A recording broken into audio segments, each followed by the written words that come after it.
Waktunya Kompas Bisnis, Saudara. Sudah 8 bulan bunga acuan Bank Indonesia atau BI Rate berada di posisi 4,75%. Tetapi yang menarik adalah bunga sekuritas rupiah Bank Indonesia alias SRBI. Di pasar uang domestik, imbal hasil instrumen SRBI terus naik dan dilelang 29 April tembus 6,2%. Bank Indonesia bilang kenaikan ini untuk menarik minat investor asing agar masuk ke Indonesia. Tujuan utamanya adalah menjaga stabilitas nilai tukar rupiah. Dari awal tahun 2026, total dana masuk ke SRBI lebih dari 54 triliun rupiah.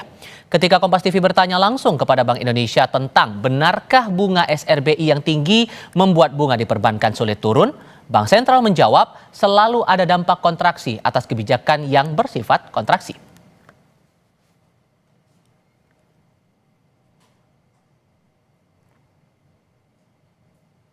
Ekonom bilang bunga SRBI yang lebih tinggi dibandingkan dengan bunga acuan sudah menjadi tugas utama Bank Indonesia, khususnya menjaga nilai tukar rupiah agar stabil.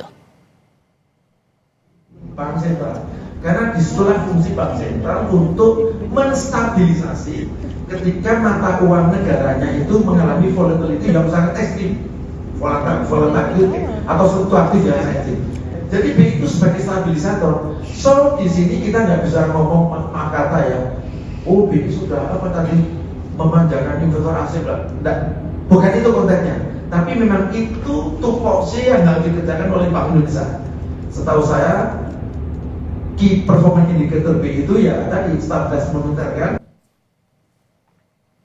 Nilai jual rupiah fisik kembali menembus level terendah terhadap dolar Amerika Serikat dengan menembus angka 17.500-an. Dari situs falas sejumlah bank besar di Indonesia terpantau nilai jual rupiah fisik kian tinggi alias melemah terhadap dolar Amerika pada penutupan perdagangan 4 Mei 2026.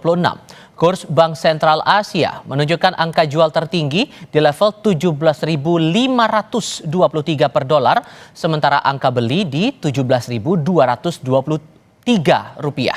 Bank Rakyat Indonesia menjual rupiah fisik di 17.470 per dolar dan beli 17.318. Bank Mandiri dan Bank Negara Indonesia menawarkan nilai jual rupiah fisik yang sama, yakni 17.420 per dolar, sementara nilai beli masing-masing di 17.120 dan 17.320. Sementara dari Gisdor Bank Indonesia menghadapi dolar Amerika, rupiah pada hari Senin pekan ini mengalami penguatan tipis di level 17.368 dari penutupan perdagangan Kamis pekan lalu pada level 17.378. Namun, tren nilai tukar rupiah tetap melemah karena terpantau di awal pekan lalu, Senin 27 April, rupiah masih di level 17.227 per dolar. Kembali tertekan pada 28 April ke angka 17.245 dan ditutup loyo pada 29 April di level 17.324. Kita ke pasar spot sekarang. Rupiah terhadap dolar Amerika Serikat di penutupan perdagangan selama sepekan terakhir tidak menunjukkan penguatan sehari pun. Senin awal pekan lalu, rupiah masih di level 17.211. Melemah keesokan harinya di 17.243, tertekan lagi pada 29 April di level 17.326 dan ditutup loyo di akhir perdagangan April pada level 17.346. Memasuki awal Mei, kinerja rupiah juga masih lemah di angka 17.379 per dolar Amerika.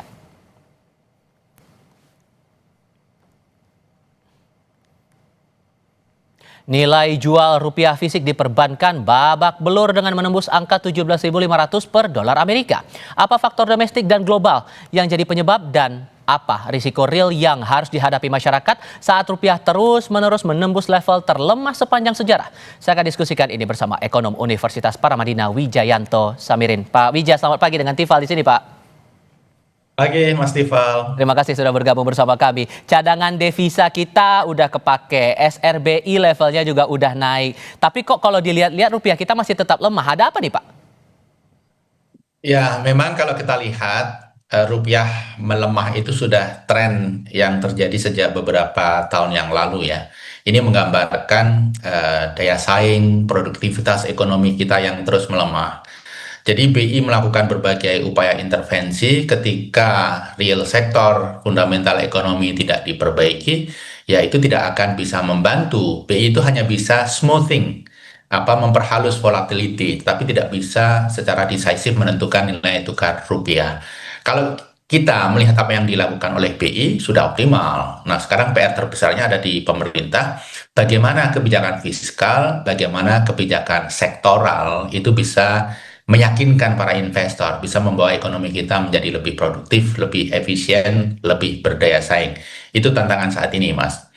Kalau BI melakukan intervensi, kemudian menggunakan cadangan devisa yang semakin lama semakin tergerus, dalam 4 bulan ini sudah turun 10 miliar US dollar, maka ini justru akan membuat investor khawatir. Jadi saya melihat ruang manuver BI ini sangat terbatas.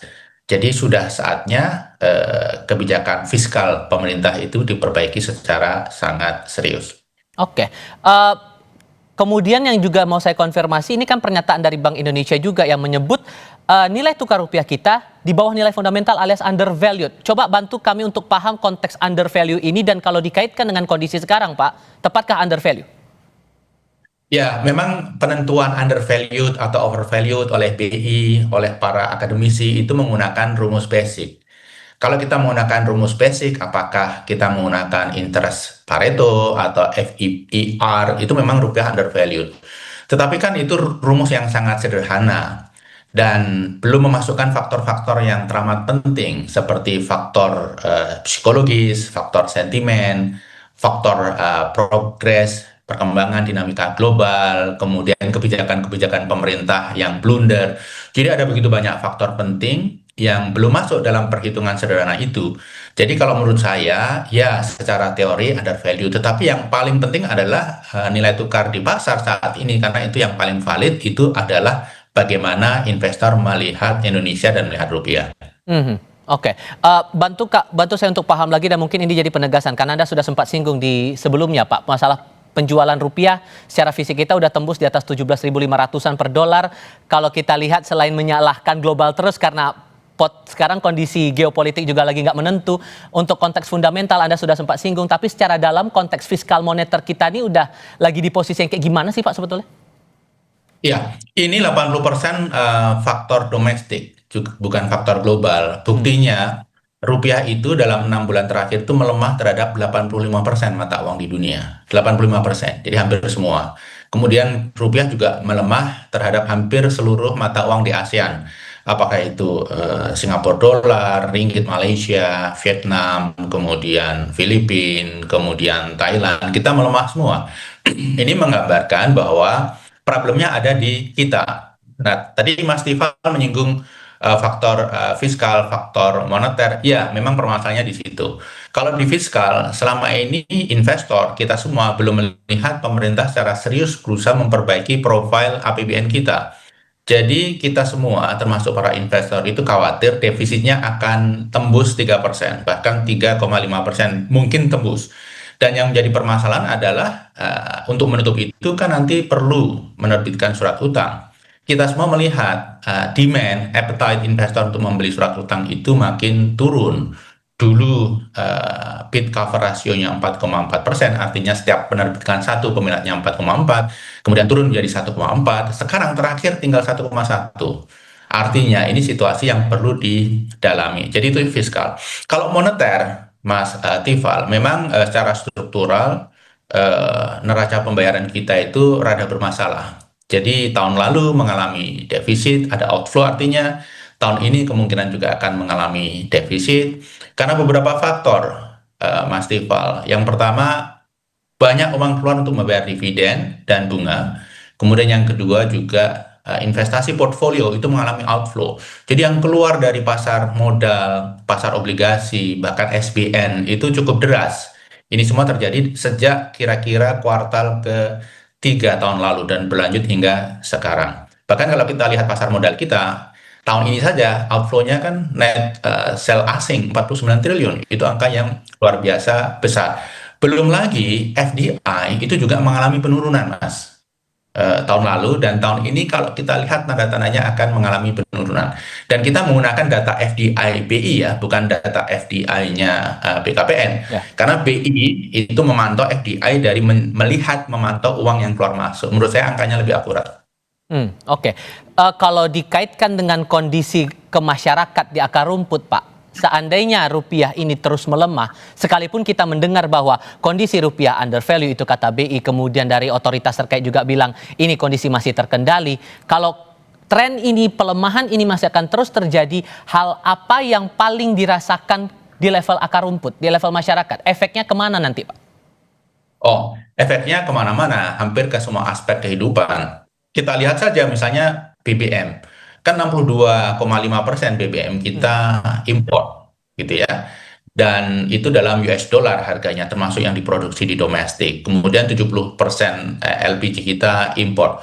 Kemudian bahan baku petrokimia yang di pabrik-pabrik di Indonesia itu 50% impor. Kemudian banyak juga kebutuhan barang kita yang impor, bahkan makanan itu impor, gandum dan lain sebagainya, buah-buahan. Jadi ini akan berdampak ke hampir semua sektor kehidupan. Kita mengenalnya dengan istilah imported inflation. Dan imported inflation tahun ini akan menjadi sangat dominan, Mas Tifal. Karena dua faktor. Yang pertama, harga komoditas global sendiri terutama energi naik akibat perang Iran. Ditambah lagi dengan penurunan nilai tukar rupiah. Jadi sudah harganya naik dalam US dollar menjadi semakin naik lagi dalam rupiah. Sementara masyarakat kita pendapatannya dalam rupiah. Jadi akan end to end, Mas. Termasuk kalau Mas Tifal suka bepergian ke luar negeri, traveling, itu akan kelihatan sekali kenaikan biayanya. Haji, umroh, menyekolahkan anak, jadi end to end impact-nya. Oke. So, karena begini, kalau melihat angka 17.000 untuk nilai tukar kita itu seolah ada trauma psikologis di kita bahwa ini mengingatkan di kondisi krisis tahun 98, Pak. Adakah hal yang membedakan 17.000 di saat itu dengan level 17.000 yang ada saat ini? Ya, karena kita harus menghitung dampak inflasi ya, karena selama 25 tahun lebih ini kan impact inflasinya luar biasa besar, inflasi dalam US dollar ya. Jadi 17.000 saat itu barangkali 17.000 sekarang ini barangkali hanya 6.000, 8.000 saat itu. Jadi kita harus memikirkan itu, time value of money dari sisi inflasi. Jadi tidak bisa membandingkan neck to neck gitu ya, 17.000 di masa lalu dan 17.000 saat ini. Tetapi memang ya cara berpikir masyarakat dan kebanyakan orang kan seperti itu. Jadi ini yang justru lebih penting. Kemudian yang menurut saya sangat beda situasi sekarang dengan situasi tahun 98 adalah 98 itu yang bermasalah adalah swasta. Mereka eksesif meminjam dalam US dollar, kemudian diinvestasikan di Indonesia, kemudian mereka mendapatkan revenue dalam rupiah, sehingga ini yang membuat imbalance nilai tukar. Kalau saat ini swasta sebenarnya sudah sangat hati-hati, perbankan sudah sangat hati-hati. Permasalahannya justru di pemerintah. Jadi secara fiskal pemerintah masih kurang berhati-hati, sehingga betul-betul ini kuncinya ada di pemerintah. Semoga segera menyadari, tidak kompleksen dan memperbaiki diri. Nah, kemudian hal yang lain adalah Mas Tifal, tahun 98 itu diikuti dengan turbulensi politik. Nah, ini sebenarnya yang sangat berpengaruh. Kita tentunya tidak berharap apa yang terjadi saat ini berakhir pada turbulensi politik. Tapi ada kesamaan yang nyata 98 dan tahun ini. Apa itu? Pemerintah sama-sama merasa complacent. Tahun 98 kita mengatakan rupiah lebih kuat dari BAT, lebih kuat dari Singapura dolar, ringgit dan lain sebagainya. Sehingga kita complacent, tidak melakukan antisipasi, terjadilah krisis. Nah, saat ini kita juga melihat complacency itu sangat kental di pemerintah. Jadi sense of crisis-nya masih belum muncul. Nah, kita berharap pemerintah mulai bersiap, mulai mengantisipasi hal terburuk. Oke, maka konteks kehati-hatian ini wujud konkretnya bagaimana Pak otoritas terkait biar memastikan ke publik bahwa ya kalau emang betul under value, memang kondisinya terkendali walaupun melemah ya memang terlihat dari berbagai sektor, berbagai efek yang dikhawatirkan di awal itu memang tidak akan terjadi Pak. Apa yang bisa dilakukan? Ya, yang paling konkret adalah perbaiki situasi fiskal. Tunda program-program mahal yang sebenarnya tidak urgent dan bisa ditunda. Apa itu? berkali-kali disebutkan MBG, Koperasi Desa Murah Putih, kemudian membeli senjata, apakah itu TNI maupun Polri, dan berbagai program yang lain. Kemudian yang paling penting juga adalah kita harus melakukan transformasi rezim subsidi di Indonesia. Selama ini subsidi yang kita berikan itu sifatnya fix, ini memberatkan APBN kita. Kita harus mendorong rezim subsidi yang adaptif. Jadi bayangkan Mas Tifal, LPG itu sejak tahun 2007 tidak pernah naik harganya, LPG subsidi. Kemudian BBM, biosolar 6.800. Tetapi kalau kita menggunakan ukuran harga internasional itu sudah 25.000. Jadi begitu banyak subsidi yang ditanggung oleh APBN, ini justru membuat dunia luar investor khawatir dengan sustainability APBN kita. Jadi subsidi adaptif itu ya barang-barang yang disubsidi itu lebih murah daripada yang tidak disubsidi, tapi mereka naik turun juga sesuai dengan situasi di lapangan. Paling tidak mengikuti inflasi sehingga ini tidak terlalu memberatkan APBN kita.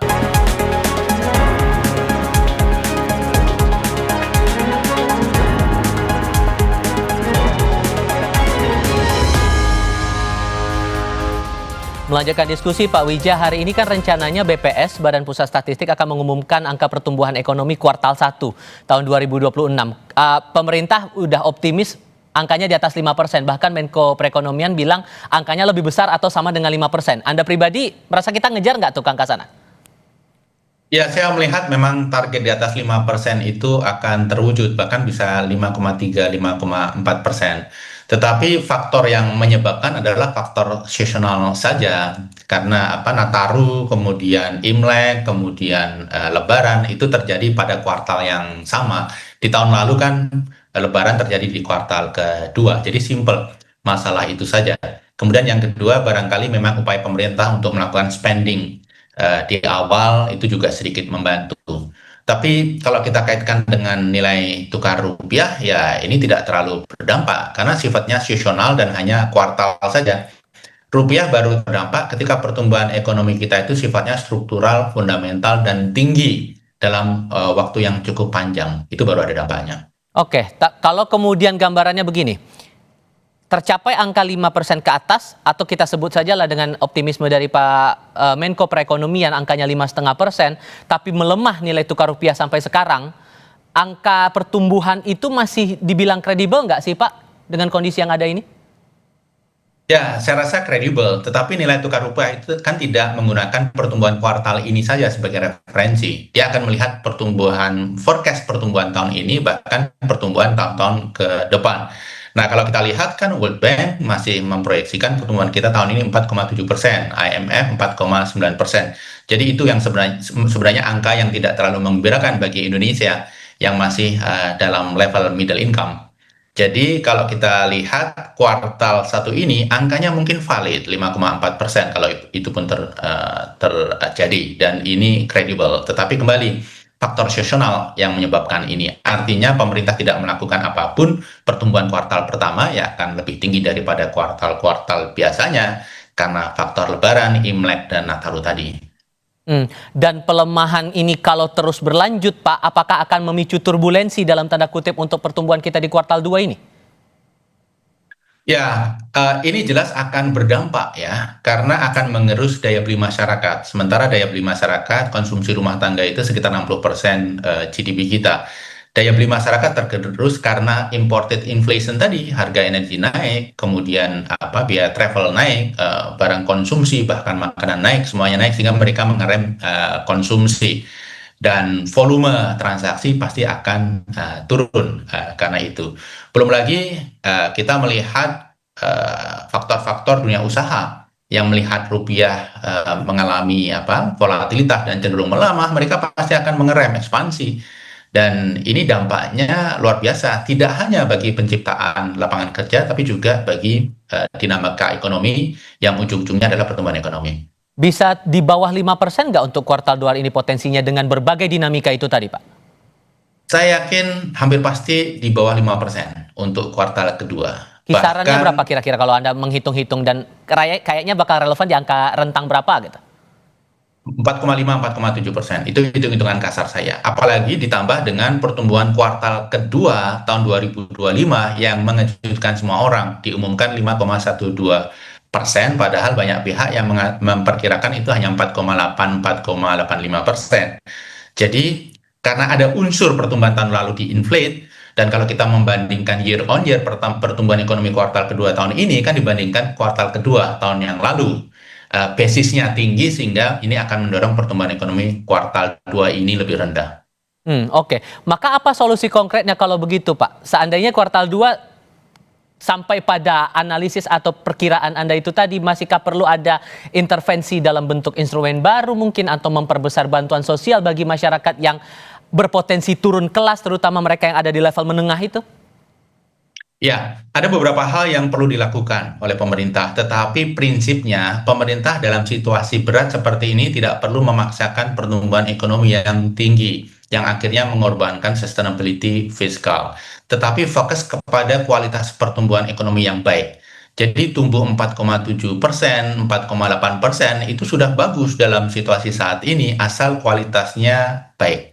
Jadi apa yang bisa dilakukan oleh pemerintah? Ya, itu tadi. Perbaiki spending APBN, kemudian yang tidak kalah penting adalah melakukan transformasi rezim subsidi. Karena subsidi ini sekarang membebani APBN luar biasa, kemudian banyak sekali yang salah sasaran. Karena subsidi kita adalah subsidi barang, bukan subsidi orang, sehingga orang yang tidak berhak bisa mengakses produk-produk itu. Bahkan harga yang berbeda itu men-trigger orang-orang untuk melakukan price arbitrage, membeli barang murah, dipindah kemasan, dijual mahal. Jadi hal-hal ini hanya bisa diantisipasi ketika pemerintah melakukan bukan universal subsidy, tapi targeted subsidy. Bukan subsidi barang, tetapi subsidi orang. Dan saya mengusulkan pemerintah itu mengkonsolidasi seluruh subsidi. Sekarang ini kan subsidi pupuk, subsidi bahan bakar, subsidi LPG, kemudian subsidi beras, itu terpisah. Dikonsolidasikan saja dalam satu sistem, kemudian diberikan dalam bentuk transfer, bisa cash ataupun poin yang hanya bisa dibelanjakan untuk produk-produk yang disubsidi itu. Secara teknologi ini sudah sangat mudah, sangat mungkin dilakukan, apalagi didorong pembayarannya pakai kris misalnya. Selama kita tidak memperbaiki rejim subsidi ini, maka akan ada begitu banyak uang negara yang keluar tidak tepat sasaran, dan selain ini membebani fiskal, ini juga tidak akan memperbaiki kualitas pertumbuhan ekonomi karena ketimpangan itu akan makin menganga. Oke. Kalau kemudian potensi dari pertumbuhan kuartal 2 bakal tertekan menurut Anda, kalau untuk nilai tukar kita di kuartal 2 ini ada kemungkinan buat terkoreksi lebih dalam atau justru masih ada celah dalam tanda kutip harapan posisinya akan menguat, Pak? Selama pemerintah tidak melakukan perubahan yang dramatis terkait kebijakan fiskal, kebijakan sektoral, maka rupiah akan terus melemah. Apakah itu kuartal kedua, kuartal ketiga, kuartal keempat. Jadi ini kuncinya memang ada di tangan pemerintah untuk melakukan berbagai upaya perbaikan, sehingga ekonomi kita makin solid, makin meyakinkan investor asing, termasuk pelaku usaha. Oke. Tapi di sisi lain kita juga melihat begini, ada beberapa lembaga pemeringkat asing yang menurunkan outlook utang Indonesia. Moody's, Fitch juga menurunkan outlook bank-bank besar di Indonesia. Ini juga akan menekan nilai tukar juga, penilaian negatif dari sejumlah lembaga pemeringkat ini, Pak? Oh, sangat, sangat.